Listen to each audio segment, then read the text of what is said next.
جھاوریاں Shahpur secretariat میں ملک Timur سلطان قطبی ٹوانا کی زیر صدارت قطبی برادری اور عزیز و اقارب کے اہم مشاورتی اجلاس منعقد ہوا۔ اجلاس میں ملک اکبر قطبی ٹوانا، رانا عبدالرشید مڈھ، عطا خان بلوچ، ملک وارث قطبی ٹوانا، ملک عبدالرحمان قطبی ٹوانا، سرپرست اعلیٰ انجمن تاجران شاہپور چودھری عنایت، جنرل سیکریٹری انجمن تاجران شاہپور عاطف عمران انصاری، سیاسی و سماجی شخصیت ملک وسیم کھوکھر، رانا علی احسن جھمٹ، رانا فاروق حیات جھمٹ، پیر احمد علی شاہ، ملک عاقب کلواڑ، ملک ثاقب کلواڑ، حاجی مصطفیٰ، چودھری اکبر میکن،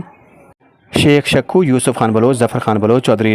ریان ایوب، حافظ عبدالقیوم، حاجی نصر، حاجی لیاقت، ملک بشارت، زین شاہ بونگا، سیدہ جعفر خان بلوچ، اکرم بھٹی، مرزا ہمایوں یاسین، رانا اعظم خان، معظم خان لودھی اور سجاد حسین ودھن سمیت دیگر معززین نے شرکت کی۔ اجلاس میں شاہپور کی فلاح و بہبود اور پسماندگی کے خاتمے کے حوالے سے تفصیلی غور غوض کیا گیا۔ تمام شرکاء کی متفقہ رائے سے ملک تیمور سلطان قطبی ٹوانا کو شاہپور میں آئندہ بلدیاتی انتخابات کے لیے چیئرمین کے امیدوار کے طور پر نامزد کر دیا گیا۔ رپورٹ ظفر عباس، سیاسی رپورٹر، شاہپور جھاوریاں۔